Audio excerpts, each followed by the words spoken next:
Então acho que a minha roupa é um pouco parecida com a liberdade que é São Paulo. Uma cidade que você encontra de tudo, de todo lado.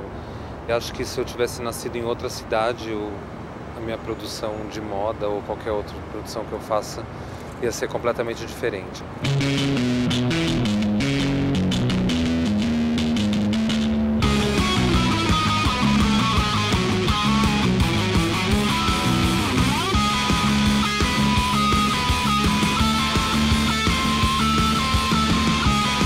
Ter a coragem de apostar naquilo que eu tenho vontade, sem ter ideia se as pessoas vão gostar ou não, eu acho que é um pouco uma fórmula que eu sigo para sempre fazer algo que vá surpreender a mim mesmo, entendeu? Com o resultado. Ou seja, num tema que eu não gosto, mas quero explorar para me desafiar, ou seja, trabalhar com cores que não combinam muito. É pensar numa coisa nova, uma mistura esquisita, algo que nunca ninguém pensou, algo que é fora do meu repertório, para eu encarar e misturar com o histórico da marca para ver o que dá.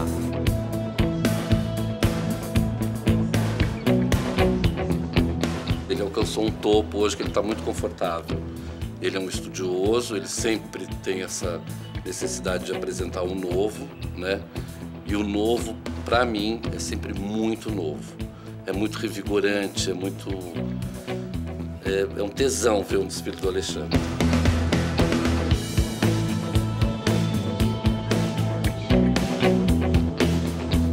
Na verdade, é questionar esses temas que são tabu o tempo inteiro.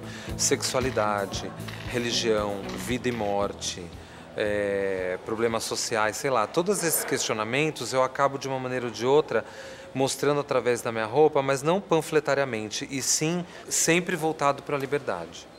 Eu fui convidado para produzir um desfile de drag queens na época que as drags começaram a aparecer em São Paulo, que provavelmente foi em 92 ou 93.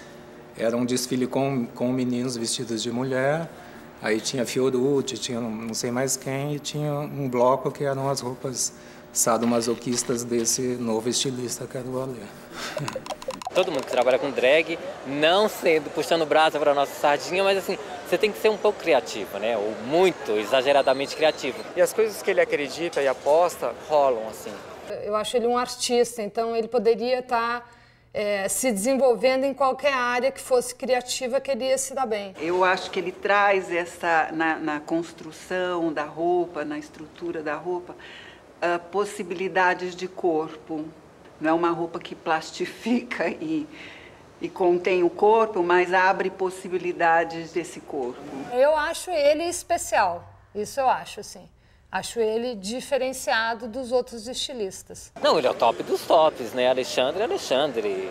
Quando eu comecei a costurar e modelar, eu vesti muitos travestis, prostitutas, drag queens, pessoas que trabalhavam na noite de São Paulo. E daí eu conheci a Márcia Pantera. E eu me apaixonei pela figura da Márcia Pantera.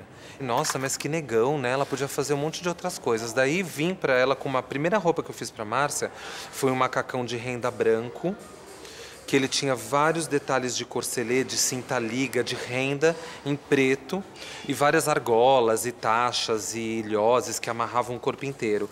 E de lá por diante, eu comecei a fazer roupas pra ela. Ok, em casa, levei minha mãe para assistir um show e ela viu aquele bando de homem vestido de mulher, com as minhas roupas. Ficou meio quieta assim, mas daí começou a entender o que era esse universo.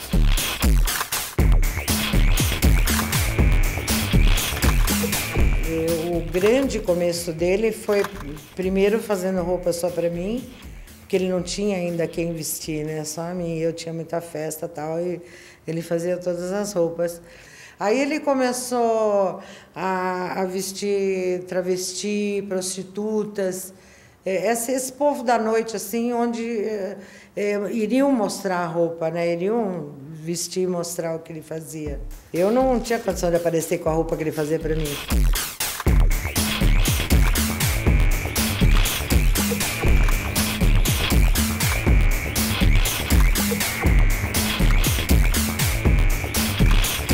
É ao mesmo tempo que eu conheci a Márcia Pantera, eu conheci o Johnny Luxo. Então eu fazia roupas masculinas para o Johnny e as femininas para a Márcia. Então eu conseguia alimentar minhas duas vontades de roupa masculina e roupa feminina. Talvez assim, na época eu era um pouco diferente do que eu sou hoje. Então, por exemplo, eu era mais magro, eu era muito magro. Eu tinha uma fisionomia mais de criança, vai, entre aspas, porque na época eu tinha, sei lá, de 17 para 18 anos. Não sei, ele deve ter gostado da minha androgenia, que era mais acentuada, do jeito que eu me vestia de uma forma um pouco diferente para a época. E eu acho que foi isso, na verdade. A liberdade que ele viu em mim de me expressar, de me vestir, de ser do jeito que eu era. Eu acho que é isso. Tipo... A liberdade do Johnny, a liberdade da Márcia Pantera, junto com aquilo que eu imaginava para o mundo e para a minha vida, foram elementos principais na formação da minha marca, né? Eu acho que a gente tem poucos estilistas no Brasil. Não chegam a ocupar uma mão toda. O Alexandre é um deles. Para mim, acima de qualquer suspeita. Conheço o trabalho do Alexandre desde quando ele saiu da faculdade e me encantei, me apaixonei pelo trabalho e pela figura. Que era um menino de cabelos compridos, cor-de-rosa, usava umas calças de pijama que ele que fazia. Ele ainda morava com a mãe. A gente via que ali tinha uma autenticidade que faltava, uma coragem que faltava, dou minha cara a tapa que faltava.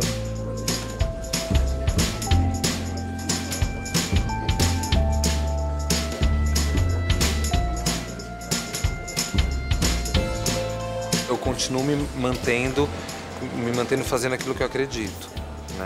Que eu acho que isso é o mais importante, porque tolir a minha liberdade é uma coisa que eu nunca vou permitir que aconteça, mesmo que eu não enriqueça, entendeu? Que não, eu acho que daí não vai valer mais a pena, né?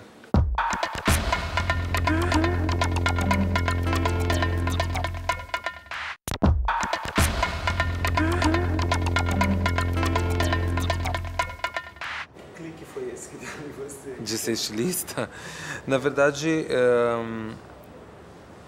eu acho a minha curiosidade, a observação constante de como minha mãe se vestia e o que ela costurava suas próprias roupas para sair, roupa de festa, e eu ficava olhando o que era aquilo, como que um pano virava uma roupa, sexta-noite, sábado-à-noite, que eram os dias que ela saía com meu pai.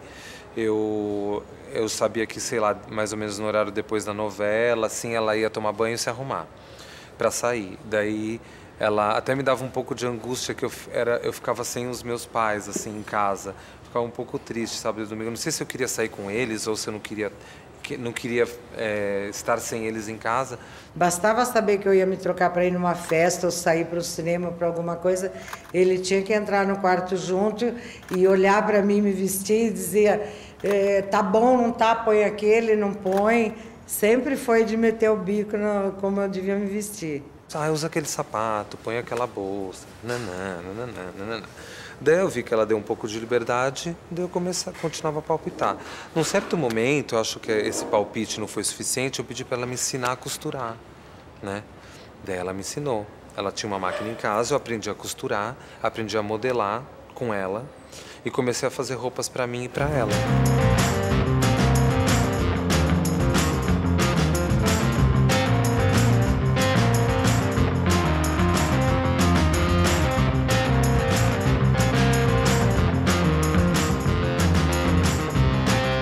Bar mitzvah é uma coisa muito engraçada, né? Divertido, porque você se prepara, você compra roupa, daí você vai, uma festa tem que ser melhor que a outra, uma competição, não tem dinheiro que aguente, né, essa competição de melhor festa.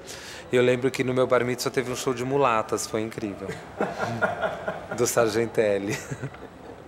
Foi ótimo, eu dancei com uma mulata, foi incrível.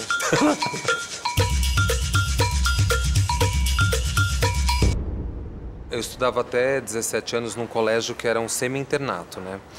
E eu nunca tinha ido em boate, em clube, em nada disso, né? Daí eu conheci o Davi Polak, que é meu amigo até hoje, talvez dos meus amigos, verdadeiros amigos que dá para contar nas duas mãos, ele foi o amigo mais antigo que eu tenho, que ainda é muito amigo, né? E eu conheci ele num clube, numa boate que ficava dentro do nosso clube, que é a Hebraica, que é um clube de judeus e tudo mais. E daí eu conheci o Davi lá, a gente ficou amigos, e num sábado que a gente foi lá, ele falou, vamos daqui para um outro lugar? Eu falei, para onde? Ele falou assim, vamos no Nation, que era uma boate que tinha no começo dos anos 90, na Rua Augusta. E daí, quando eu entrei no Nation, eu falei, gente, que esse mundo existe, né? Então eu comecei a descobrir. Eu achei incrível, fiquei enlouquecido. Eu quero fazer alguma coisa para participar disso, né?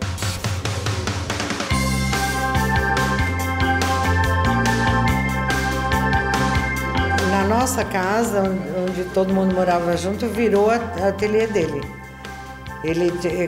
A gente deu máquina de costura, a minha sala virou máquina de costura, tinha um fundo infinito onde ele fotografava as roupas que ele mesmo fazia, né? Fazia muito para mim também.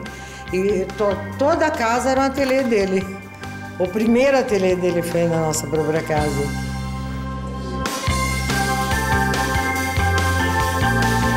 Eu sabia que eu ia crescer, mas acho que de uma forma intuitiva, assim, quer dizer, eu abri logo quando eu me formei, depois de um ano eu abri minha primeira loja, quer dizer, entre a formatura e abrir a primeira loja é um espaço super pequeno, 12 meses, né?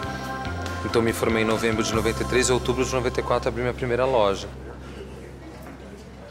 O Alexandre tem um diferencial que perpetua toda a história dele. Assim como ele mistura cores inusitadas, a pesquisa de materiais é super diversificada e as modelagens. Então, assim, pelo fato de unir todos esses elementos, ele é um estilista preferido e tal. E é a única marca que eu uso hoje.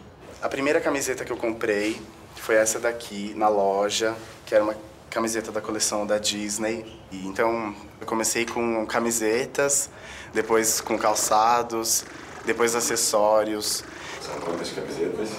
120 camisetas. Sapatos? Uns 25, 20 sapatos. Vestido? Vestido, 5 vestidos. Bermudas? Não sei. Tem algumas pessoas que estão comigo desde que eu as conheci. O Mauricianes, que trabalha comigo como stylist e também como consultor criativo desde 93. A Janine, ela foi apresentada para mim em 94 e ela nunca deixou de participar de um desfile meu. Para mim, ela é um símbolo de mulher ideal. Eu tinha assistido o primeiro Fitoervas do Alexandre. Tinha achado incrível. Foi muito louco estar desfilando para ele depois no próximo desfile. Porque eu não tinha a menor pretensão de ser modelo nem nada. Eu ainda estou na passarela, mas eu também estou curtindo muito trabalhar no backstage. Colocar as roupas mais importantes dos desfiles na Janine fez com que essa escolha fizesse as pessoas relacionarem diretamente eu a ela. Não, a gente ri muito. Porque, pô, eu tenho uma outra carreira musical. E qualquer coisa que saia sobre a minha banda, sai a musa do Alexandre Rashkovich. Ah, tá, tudo bem, ok. E com o Johnny é a mesma coisa, o fato da gente estar sempre junto, fazer muitas coisas juntas, entendeu? Aonde você foi? Você foi no parque de diversão nas férias com quem? Com o Johnny. Ah, mas você toca à noite no Glória com quem? Com o Johnny. Então as coisas que eu tenho mais prazer de fazer, eu faço com essas pessoas. Na verdade, a dupla é Alexandre Rashkovich e Johnny Lux. O Ale Lux foi o nome que a gente criou para dar pra festa da gente. E a gente mistura, faz umas coisas, toca um monte de coisa velha com coisa nova. É bem legal. Continuo gostando de anos 80, começo dos anos 90, que foi a época onde eu comecei a sair, que eu tenho... essas músicas me trazem memórias boas, então eu continuo escutando as mesmas músicas, com poucas variações.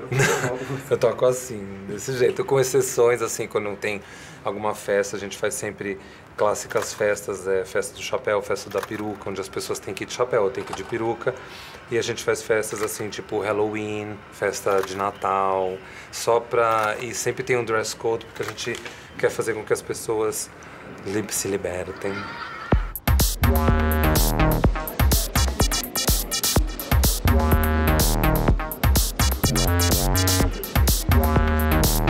gente já, quando vai fazer viagens, assim, tipo, é sempre o mesmo grupo, nunca foi ninguém. Porque a gente adora ir atrás de montanha-russa. A gente descobriu um lugar que era um parque que tinha a montanha-russa número 1 de altura e de velocidade, a mais alta de maior de madeira. Daí eu falei, não, é aqui que a gente tem que ir. Daí toda vez que a gente viaja, a gente pesquisa, vê se tem alguma coisa legal de montanha-russa em volta e a gente vai meio que conhecer.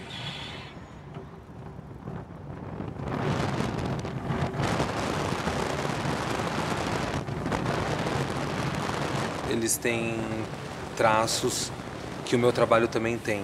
Ser personalidades e pessoas instigantes, que a gente não entende à primeira vista, tem que olhar um pouco mais profundamente. Isso, minha roupa é assim também.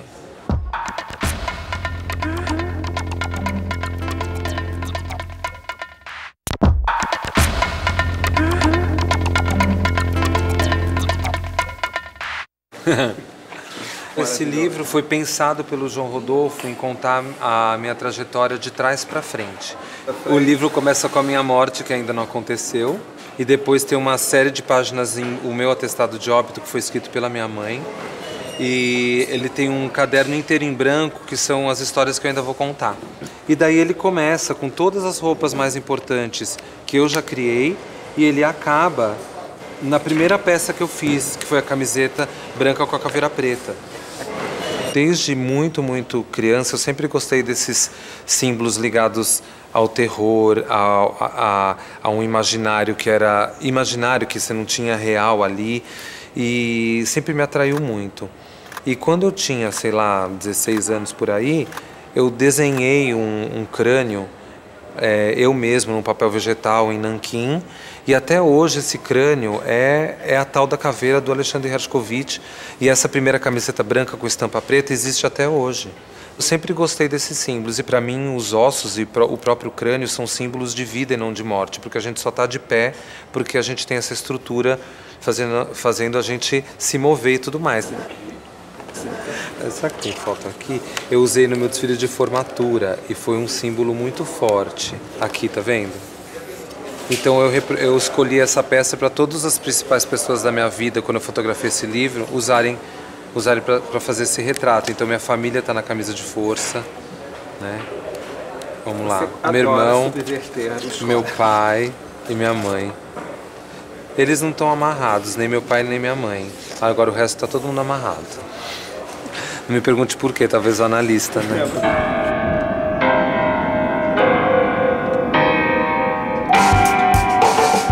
Assim como eu gosto das caveiras e tudo, e filmes de terror e tudo, o universo do Zé do Caixão sempre me animou, né? E numa coleção em 2002 ou 2003, eu me inspirei no universo do Zé do Caixão para fazer o desfile masculino, que foi um sucesso, assim. Eu lembro das pessoas aplaudindo de pé, ele assistindo, foi muito legal, um universo riquíssimo para criar uma coleção. E desde então a gente super se entendeu. A terra pertence à pureza e à inocência das crianças. Pena que quando cresce tornam-se imbecis, graças ao sistema. Mas eu, Zé do Caixão, vou quebrar estas regras. Eu fiz parte do figurino do filme do Zé do Caixão, Encarnação do Demônio. Fiz o figurino dele e das 7 viúvas do Zé do Caixão. E fiz o figurino da morte, que foi a Janine Marques. Foi bem legal. E nesse mesmo filme eu fiz a ponta como travesti, eu e o Johnny. O Hershkovich gosta de coisas místicas. E ele mesmo me falou que já fez muita coisa no passado, né? Imagens, roupas, dentro das partes realmente místicas, antes mesmo de me conhecer na parte de terror. Então eu acho que a gente se cruza quando se fala em misticismo, é a hora que os dois universos tornam-se um só.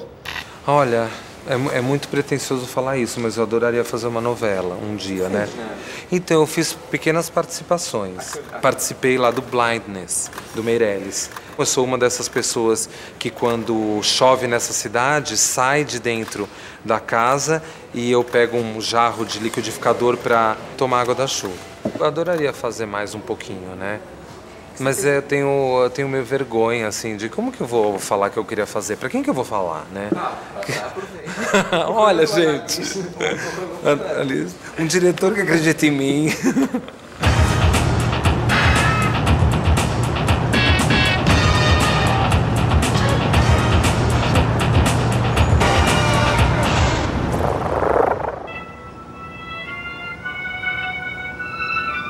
É importante a gente analisar com uma pequena distância que a história já nos dá a capacidade que ele tem de se reinventar.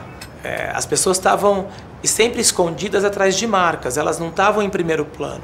A Glória estava atrás da G, o Tufi atrás da Fórum, e é isso que o Alexandre soube fazer a vida toda dele. Ele constrói uma coleção, mas ele constrói um discurso, ele constrói uma opinião, ele invade outros espaços, ele transgride. Às vezes as coleções são extremamente elitizadas e acabam esquecendo um pouco de um público maior que também tem uma ânsia de consumo por aquele estilista. Você consegue fazer um edredom, uma caneca ou, sei lá, uma sandália de plástico que tenha mesma força que um vestido de festa, por exemplo, né? E que carregue, no meu caso, a essência de Alexandre Hershkovich. Então, é tornar mais acessível o trabalho de criação do estilista. Antes eu vinha mais como estilista, mas hoje eu vejo como homem de negócios, porque ele faz tanta coisa, tão diversificado, que, enfim, é difícil definir ele, ou estilista, ou sei lá o quê. Então eu prefiro falar que é homem de negócios. Eu tenho um público masculino muito forte, muito grande, aqui no Brasil e fora do Brasil. Cada um tem sua particularidade, observando as diferenças físicas entre o homem e a mulher, as diferenças culturais de cada região que a gente vende. Então, para mim, é um exercício que me deixa mais completo, desenhar para homem e desenhar para mulher. O Ale gosta de mostrar as roupas, as mulheres dele são sempre aquela coisa mais reta, nada de muito rebolado. Ele é muito a roupa dele, a simetria da roupa. Eu acho que e a gente aprende com ele isso. E só de olhar a roupa já é um colírio para os olhos. Eu acho que toda modelo hoje é muito fã dele aqui. Eu acho que o desfile ainda é a melhor maneira de se mostrar roupa. Em poucos minutos a gente mostra um resultado de um trabalho, além de ser um trabalho da vida inteira, é um trabalho que demorou especificamente 8 meses, mais ou menos, para a gente fazer. E a gente tem um tempo muito curto para mostrar. Então tudo tem que ser muito preciso, cada pessoa que foi contratada faz uma atividade em separado, mas que o conjunto é super importante, nada pode dar errado. Então ele, em partes, é um momento tranquilo, mas a gente tem que ficar de olho, monitorando tudo.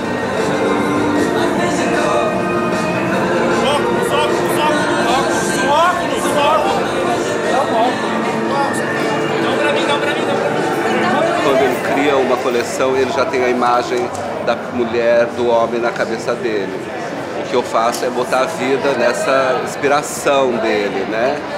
Como vamos fazer esse cabelo? Eu acho que tem que ser assim, assim, assim. Ele também já tem a fórmula dele, sabe? Por isso que eu falo que eu aprendo muito com o Alexandre. Eu lembro dos meus primeiros desfiles, eu por acaso eu falar pro maquiador, eu não quero batom, eu não gosto de batom. E depois de uns anos eu fui entender que eu não colocava batom nas modelos porque minha mãe não usava batom. E depois que eu entendi isso, eu comecei a me livrar dessa coisa e comecei a usar batom nas modelos. Isso é muito claro para mim. E não, mas eu preciso, eu vou fazer. Na verdade, eu tô procurando o meu analista de adolescência. Porque teve, mas é que eu não tô achando ele. Você pode pôr isso, tá? Você vai me ajudar, inclusive.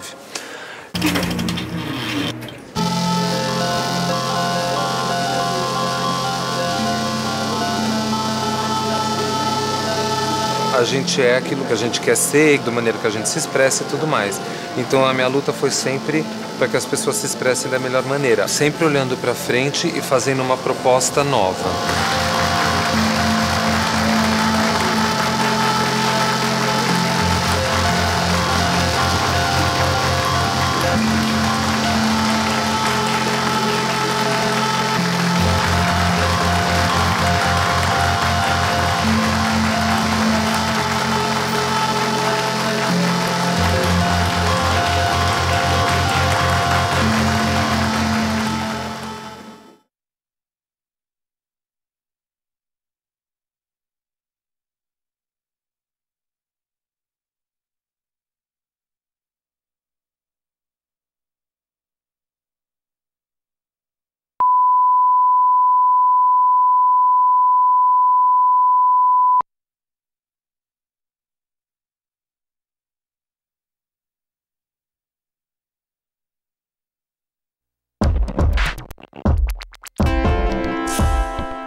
Cândida foi uma pessoa importantíssima na moda brasileira. A Cândida era uma vanguardista, com toda a discrição, com todo falando baixinho, com todo não show-off, não... Ela era uma vanguardista de pensamento. Ela foi minha referência de moda, então não se perde referência, né? A